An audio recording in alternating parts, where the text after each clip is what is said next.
Hello movie lovers, मुझे उम्मीद है कि आप सभी ठीक होंगे। आज मैं आपके साथ एक ऐसी फिल्म की कहानी शेयर करने जा रहा हूं जिसमें बहादुर लोगों का एक समूह खतरनाक लोगों के एक समूह के खिलाफ लड़ रहा है। जैसे ही मैंने फिल्म देखी मुझे बहुत गुस्सा आया क्योंकि वहां एक ऐसी हिंसक महिला है जो हजारों लोगों को मार देती है। लेकिन अब हम 2024 में रिलीज होने वाली एक survival action movie under Paris की कहानी से जानेंगे कि असली घटना क्या है। तो चलिए बिना देर किए सीधे मुख्य कहानी पर चलते हैं। फिल्म की शुरुआत में हम कहानी के मुख्य किरदार सोफिया को देख सकते हैं। वह एक समुद्री वैज्ञानिक था जेकिना अपनी टीम के साथ कई महीनों तक लेलिप नामक सांप पर शोध कर रहा था। सोफिया के पति क्रिस्टी भी उस टीम में थे। एक दिन सोफिया और क्रिस्टी एक व्लॉग बना रहे थे, तभी अचानक उनकी टीम का एक सदस्य आया और उसे सिग्नल मिल गया। ये तभी होता है जब क्रिस्टी टीम के सदस्यों के साथ समुद्र में गोता लगाती है और सोफिया और उसके साथ एक लड़की सब कुछ जांचना शुरू कर देती है। क्रिस्टी लेलिप की तलाश में गया था, लेकिन वहां उसे एक बड़ा मरा हुआ सांप दिखाई देता है। क्रिस्टी उसके पास जाकर समझ सकती है कि यह एक बच्चा सांप है और शरीर का एक हिस्सा है। यह स्पष्ट था कि किसी हिंग स्टोर जानवर ने इसे काम पर ले लिया था। मामला उन्हें काफी अजीब लगा। वैसे भी वे बच्चे के बारे में चर्चा कर रहे थे और इसी बीच हिंग स्टोर का एक समूह आया और उन्हें घेर लिया। अजीब बात यह थी कि वे सभी महिला हिंग स्टोर थीं। क्रिस्टी अच्छी तरह जानती थी कि हिंग स्टोर को कैसे संभालना है, इसलिए वे चुप रहते हैं। फिर जैसे ही हिंग स्टोर गया, लेलिप वहां आ गया। उसे देखकर सोफिया को अपनी आंखों पर यकीन नहीं हुआ क्योंकि 3 महीने पहले उन्होंने जो हिंग स्टोर देखा था उसका आकार सिर्फ आधा मीटर था। अब वह 7 मीटर से ज्यादा हो गया है। इतनी असामान्य वृद्धि देखकर सोफिया बहुत चिंतित हो जाती है। वह क्रिस्टी को लेलिप के शरीर से एक नमूना लाने के लिए कहती है ताकि वे उस पर शोध कर सकें और लेलिप के विकास का रहस्य पता लगा सके। और यहीं सोफिया सबसे बड़ी गलती करती है क्योंकि जब क्रिस्टी सैंपल लेने के लिए लेलिप के पास जाती है तो वह इंजेक्शन को धक्का देता है। फिर वह जाकर क्रिस्टी पर हमला करता है। उस पल हर किसी का शरीर कांप उठता है और समुद्र का पानी खून में बदल जाता है। यह सब देखकर सोफिया खुद पर काबू नहीं रख पाती। उसके बगल में खड़ी लड़की उसे रोकने की कोशिश करती है, लेकिन सोफिया उसकी एक न सुनती और अपने दोस्तों को बचाने के लिए समुद्र में कूद जाती है। लेकिन तब तक बहुत देर हो चुकी थी। लेलिप वहां से चला गया था, इसलिए वहां उसे शरीर के कुछ टुकड़ों के अलावा कुछ नहीं मिला। इसी बीच लेलिप सोफिया पर भी हमला कर देता है और इतने में सोफिया का पैर लेलिप के शरीर के पानी से फंस जाता है और लेलिप उसे समुद्र की गहराई में ले जाने लगता है। पानी के ज्यादा दबाव की वजह से सोफिया के नाक और कान से खून बहने लगता है, लेकिन सौभाग्य से एक मजबूत वस्तु की मदद से वह ऊपर से पानी उठा लेता है और सोफिया इस यात्रा में बच जाती है। फिर दृश्य बदलता है और हमें 3 साल बाद का दृश्य दिखाया जाता है। एक दिन 2 लड़के पेरिस शहर में मछली पकड़ने जाते हैं और नदी के अंदर से एक छोटी मिसाइल ढूंढते हैं।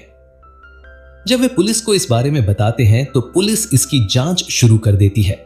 इसी बीच मीडिया के लोग वहां पहुंच जाते हैं।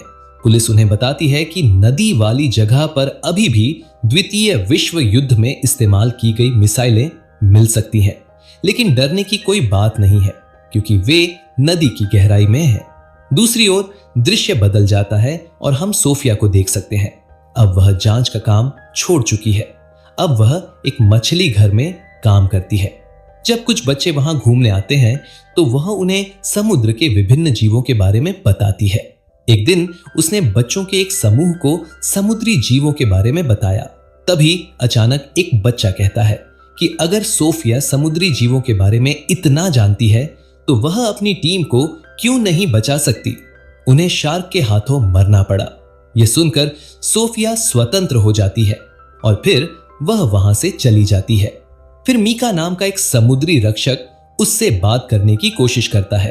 असल में उन्हें समुद्री रक्षक कहा जाता है जो समुद्री जीवों की रक्षा के लिए काम करते हैं, लेकिन सोफिया उस समय कुछ बोलने की स्थिति में नहीं थी, इसलिए वह मीका को नजरअंदाज कर वहां से जाने लगती है। तभी मीका अचानक कहता है कि उसे प्लान 7 के बारे में पता है। यह सुनकर सोफिया थॉर्न के पास जाती है। मूल रूप से प्लान 7 लिलिप का आधिकारिक नाम है, इसलिए मीका सोफिया को अपनी प्रयोगशाला में ले आता है।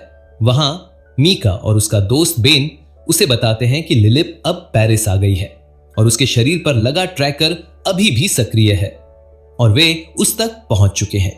लेकिन सोफिया उनकी बात नहीं सुनना चाहती, क्योंकि शार्क कभी भी पेरिस के शुद्ध मीठे पानी में नहीं आ सकती और अगर वह किसी भी कीमत पर आ भी जाए तो ज्यादा दिनों तक जिंदा नहीं रह पाएगी। फिर मीका उससे कहता है कि वे आज लिलिप को खोजने नदी पर जाएंगे, इसलिए वह सोफिया को अपने साथ चलने के लिए आमंत्रित करती है। लेकिन सोफिया उसकी बात से सहमत नहीं होती और वहां से चली जाती है। घर लौटकर वह अपनी पुरानी चीजों को देखती है और एक टैब पाती है जिसमें उन्होंने 3 साल पहले वीडियो सहेजे थे। सोफिया ये वीडियो देखकर बहुत भावुक हो जाती है। उस समय उसे अचानक मीका की बातें याद आती हैं। तब उसे ट्रैकर के जरिए पता चल पाता है कि लिलिप वाकई पेरिस आ गया है। लेकिन मीका उस रात नदी पर जाना चाहता था, इसलिए सोफिया उस समय मीका को चेतावनी देने के लिए बुलाती है, क्योंकि शार्क का डर सिर्फ सोफिया ही जानती है। लेकिन उस समय मीका का फोन बंद था, इसलिए वह एक वॉइस मैसेज भेजती है। यहां मीका और बेन को देखा जा सकता है। वे कुछ देर के लिए नदी पर गए थे। वहां मीका नदी पर जाती है और बेन नाव में बैठकर उसका इंतजार करता है। मीका जब नदी में उतरा तो उसकी गर्दन पर एक हुक लगा हुआ था, ताकि अगर ऊपर कोई परेशानी हो तो बेन हुक से मीका को संकेत दे दे। फिर मीका नदी के किनारे जाता है, एक कार देखता है और उसकी तरफ जाता है। उसे कार के अंदर कुछ अजीब से निशान दिखाई दे रहे थे। उन्हें देखकर ऐसा लग रहा था कि कोई बड़ा जानवर उस पर हमला कर रहा है। तभी अचानक पुलिस वहां आ जाती है। फिर बेन उस हुक को खींचना शुरू करता है, लेकिन मीका पानी से बाहर नहीं निकलना चाहती थी, इसलिए वह हुक खोल देती है। पुलिस को पास आता देख बेन वहां से भाग जाता है और मीका को पुलिस पकड़ लेती है। पुलिस उससे इतनी रात को नदी पर जाने का कारण जानना चाहती है, तो मीका कहता है कि वह समुद्री रक्षक है, इसलिए पानी में रहना उसके लिए स्वाभाविक है। लेकिन पुलिस ऐसा नहीं मानती, क्योंकि इतनी देर रात नदी में तैरना स्वाभाविक नहीं है। इस बीच सोफिया मीका को रोकने के लिए वहां पहुंचती है, लेकिन जब वह मीका को वहां देखती है तो पुलिस उसे गिरफ्तार कर लेती है, इसलिए वह वहां से वापस आ जाती है। पुलिस स्टेशन ले जाने के बाद पुलिस मीका से पूछताछ करती है और पता लगाती है कि नदी में एक सांप है और उसे कार के बारे में पता है। लेकिन पुलिस उसकी बात पर यकीन नहीं करती, क्योंकि उन्हें पता है कि सांप कभी भी ताजे पानी में जीवित नहीं रह सकते। अगली सुबह पुलिस ने नदी में कार पकड़ी। कार के अंदर एक लाश थी। उसे देखकर सभी लोग बहुत डर गए, क्योंकि शव उसका आधा भी नहीं था। साफ था कि कोई बड़ा जीव उसे ले गया। उसी समय सोफिया फिर से लिलिप का पीछा करने नदी की ओर जाती है और वहां उसकी मुलाकात पुलिस से होती है। सोफिया पुलिस को बताती है कि वह एक मरीन सेवियर है और जब वह शव देखती है तो कहती है कि यह निश्चित रूप से मेरा ही है। फिर मीका सोफिया को दोषी ठहराता है। वह कहता है कि सोफिया ने उसे नदी पर ले जाने के लिए कहा था। सोफिया इस बात से इनकार करती है, लेकिन पुलिस उसकी बात पर यकीन नहीं करना चाहती, इसलिए उसे पुलिस के साथ पुलिस स्टेशन जाना पड़ता है। पुलिस स्टेशन जाने के बाद पुलिस अधिकारी आदिल सोफिया को उनके कमिश्नर के पास ले जाता है। उस समय सोफिया को आदिल को ट्रैकर के बारे में पता था, जिसके जरिए वे लिलिप का पीछा कर रहे थे। लेकिन जब वह कमिश्नर के पास गई तो कमिश्नर ने उसकी बात पर यकीन नहीं किया। उसने अपनी टीम से मामले की व्यक्तिगत रूप से जांच करने को कहा। इस तरह आदिल को अपनी टीम को नदी तक ले जाने का मौका नहीं मिला। फिर सोफिया उन्हें समझाने की कोशिश करती है कि इस स्थिति में नदी पर जाना खतरनाक है, वे बाहर से ही लिलिप का पता लगा लेंगे। लेकिन आदिल उसकी बात नहीं सुनता। फिर जब मीका उनके साथ जाना चाहती है तो आदिल उसे मना कर देता है। वे बस सोफिया के साथ लिलिप को ढूंढना चाहते हैं, लेकिन मीका चुप नहीं बैठता। वह साइकिल पर सोफिया का पीछा करना शुरू कर देती है। सोफिया ट्रैकर के जरिए आदिल को लिलिप तक ले जाती है। फिर कुछ पुलिस अधिकारी पूरे मामले की तहकीकात करने के लिए नीचे जाते हैं। वे वहां लिलिप को नहीं देख सकते, लेकिन वे स्थिति को समझ सकते हैं। इस बीच सोफिया सभी को बताती है कि लिलिप उनके बहुत करीब आ गया है। इस समय लिलिप का सिग्नल अचानक सोफिया के टैब पर रुक जाता है। तभी पानी के अंदर मौजूद पुलिस वाले डर गए और जल्दी से उठ खड़े हुए। सोफिया को समझ नहीं आया कि क्या हुआ है। खैर, वे सुरक्षित तरीके से उठे और रडार चेक किया। पता चला कि उनके आसपास एक बड़ी मछली है। इसी बीच सोफिया ने अचानक मीका को दूर खड़ा देखा। पहले तो मीका को लगा कि पुलिस लिलिप को मार डालेगी। दूसरी ओर वह लिलिप को बचाने की कोशिश कर रहा था, क्योंकि वह बेन से बात करता है और सोफिया के डिवाइस पर लिलिप के सिग्नल को बंद कर देता है। यह एहसास होने के बाद सोफिया सीधे मीका की लैब में जाती है। वह मीका से उसके काम के बारे में बात करना शुरू करता है। वह मीका से कहता है कि उसे उस ईल के लिए अपनी टीम खोनी पड़ी, इसलिए उसे बचाने की कोशिश करना एक गलती होगी।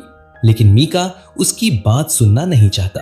उसे लगता था कि ईल कभी भी बिना वजह किसी पर हमला नहीं करते और सोफिया के दोस्तों के साथ जो कुछ हुआ वह सब सोफिया की गलती थी। यह सुनकर सोफिया बहुत दुखी होती है और वहां से चली जाती है। दूसरी तरफ आदिल कमिश्नर के पास जाता है और उसे ईल के बारे में बताता है।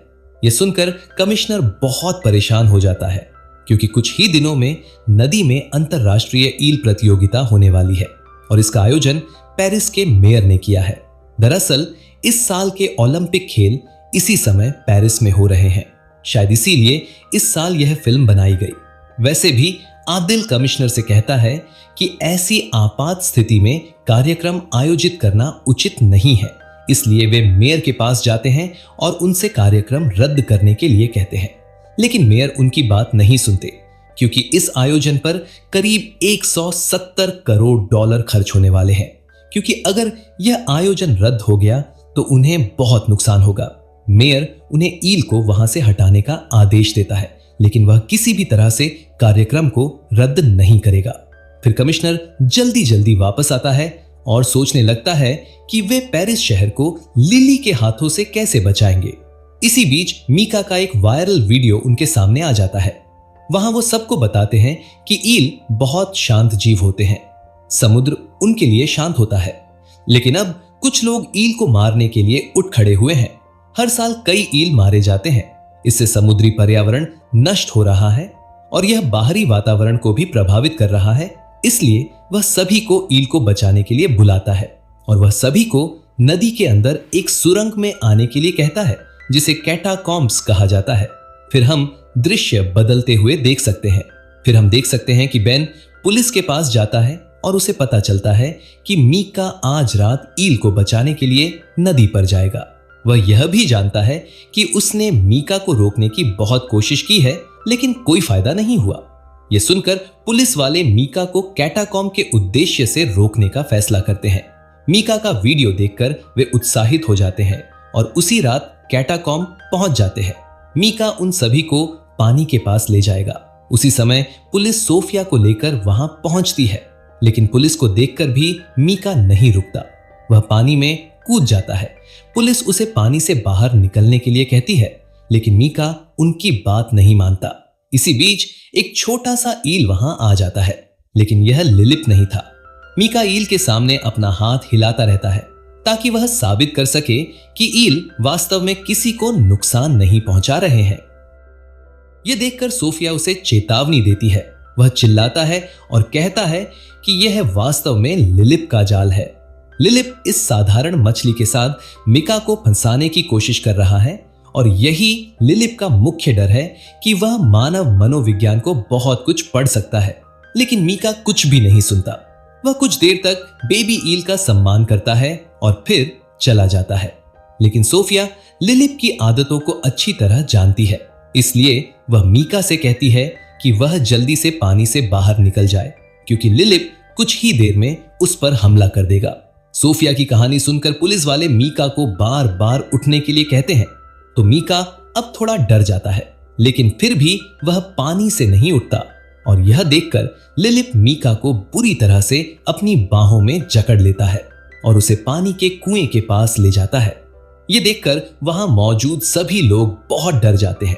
वे लिलिप से खुद को बचाने के लिए वहां से भागने की कोशिश करते हैं। वे अच्छी तरह समझते हैं कि सभी जानवर निर्दोष नहीं होते और सभी को बचाना संभव नहीं है।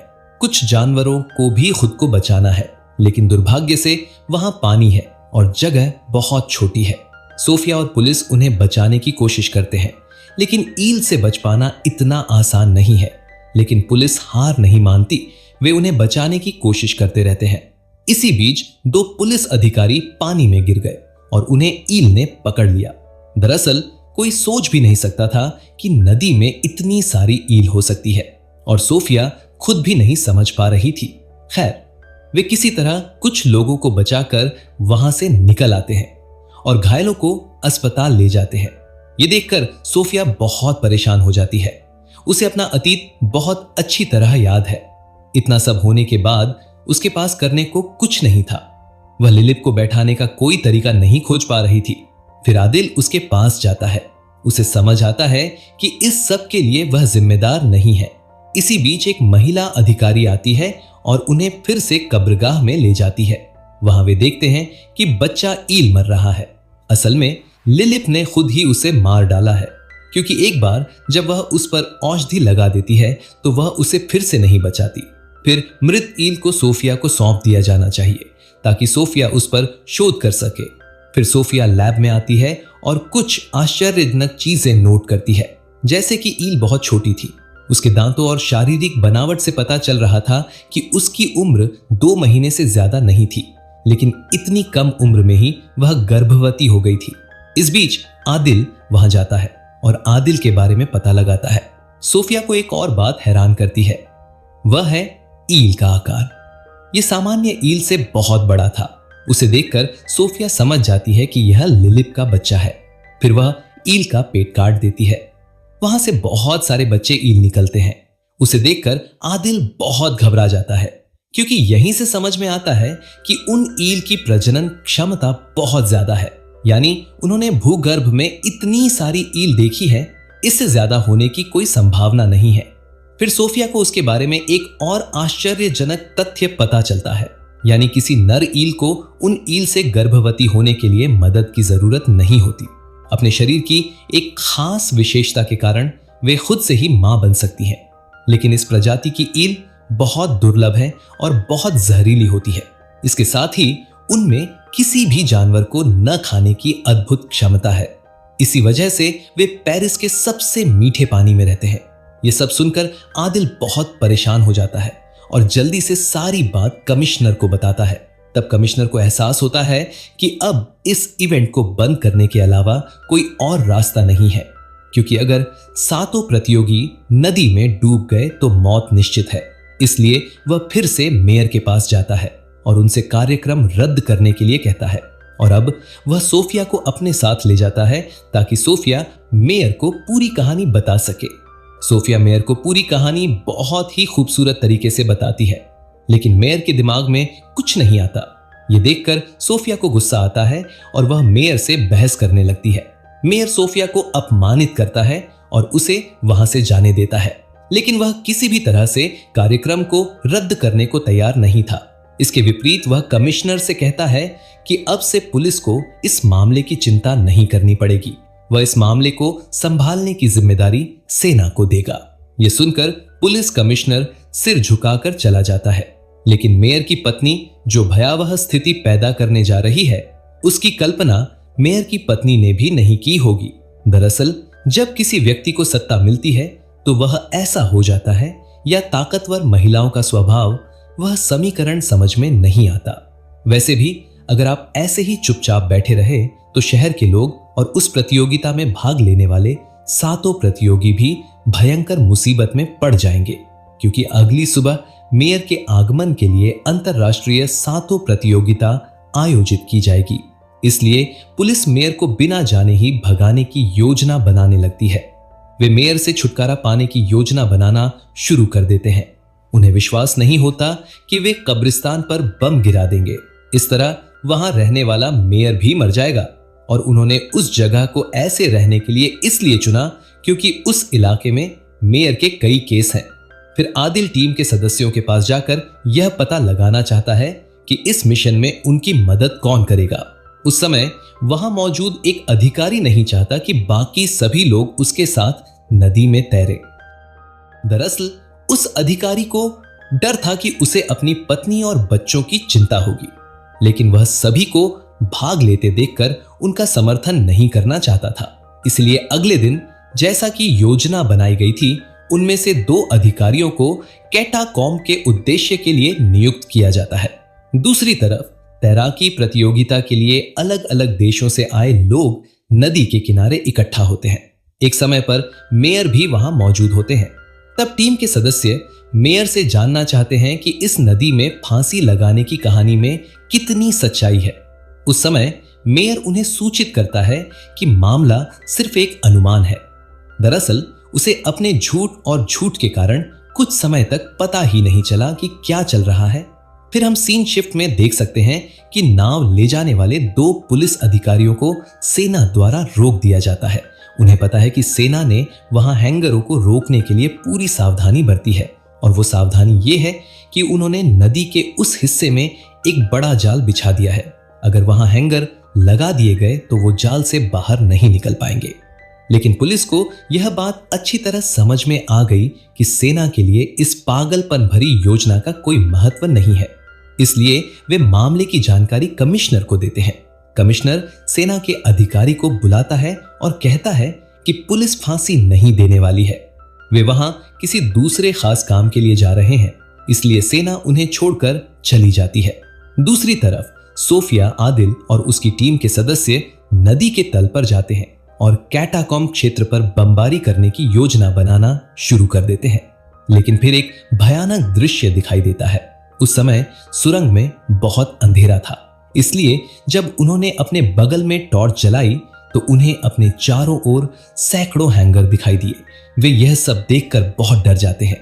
फिर सोफिया सभी को शांत रहने के लिए कहती है, क्योंकि अगर जल्लाद उनकी हरकत से डर गए तो वे उन पर हमला कर देंगे। तो जैसा कि उन्होंने कहा, सभी शांत रहते हैं और हैंगर उन्हें नुकसान नहीं पहुंचाते।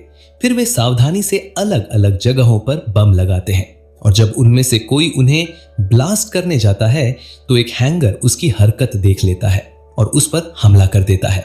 जब वह मरता है तो उसका शरीर टुकड़ों में टूट जाता है। फिर बम का रिमोट उसके हाथ से गिर जाता है।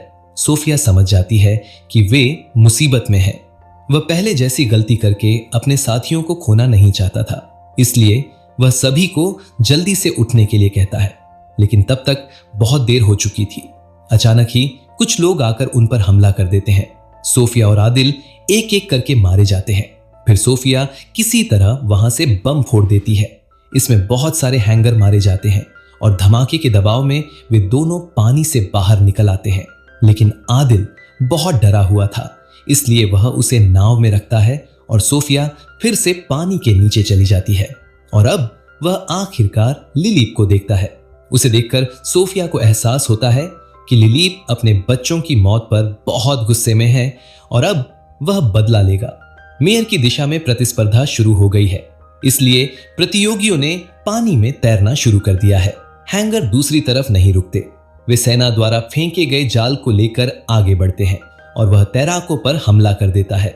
एक एक करके लोग उनके बीच से गायब होने लगते हैं और वो नदी के पानी में खून मिलाकर उसे लाल रंग देते हैं।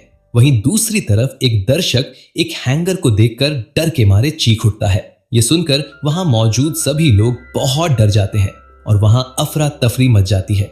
फिर पानी में मौजूद लोग ऊपर आने की कोशिश करते हैं, लेकिन उस समय उनके बीच बहुत सारे हैंगर स्वीकार किए गए थे।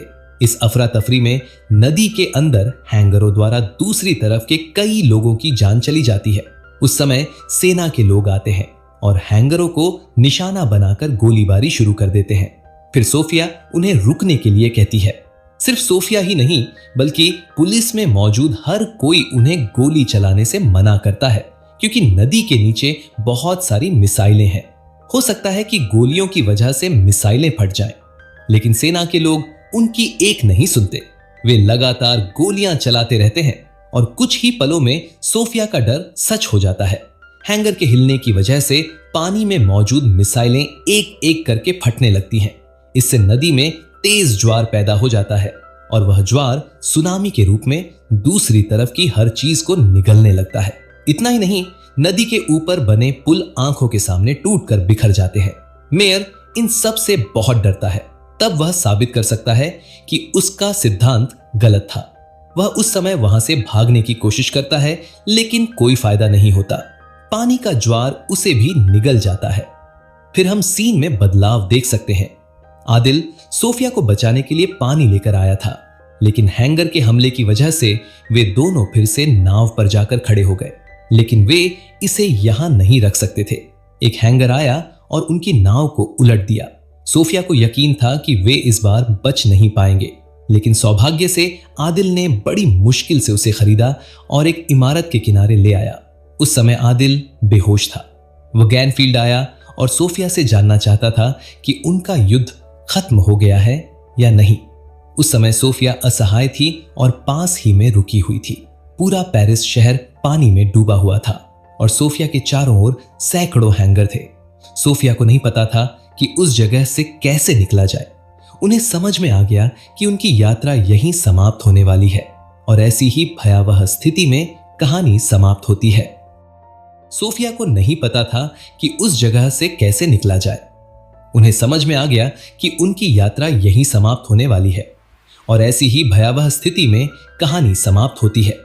मैं समझ नहीं पा रहा था कि आज की कहानी के बारे में क्या कहूं। कहानी भले ही काल्पनिक थी, लेकिन जब मैं फिल्म देख रहा था तो हर पल मेरी आवाज कट रही थी। लेकिन मुझे लगा कि भयानक हैंगर भी भयानक थे। मीका और उस महिला का सिद्धांत, मीका अबेगिना कुछ लोगों की तरह पहले नहीं मरी। अगर उसी महिला ने सिद्धांत से समस्या को सुलझाने की कोशिश की होती तो इतने सारे लोगों और शहर की जिंदगियां तबाह नहीं होती। अगर आपको कहानी पसंद आए तो लाइक और कमेंट जरूर करें और ऐसी ही सभी खूबसूरत मूवी व्याख्याएं देखने के लिए हमारे चैनल को सब्सक्राइब करें और घंटी का बटन दबाएं।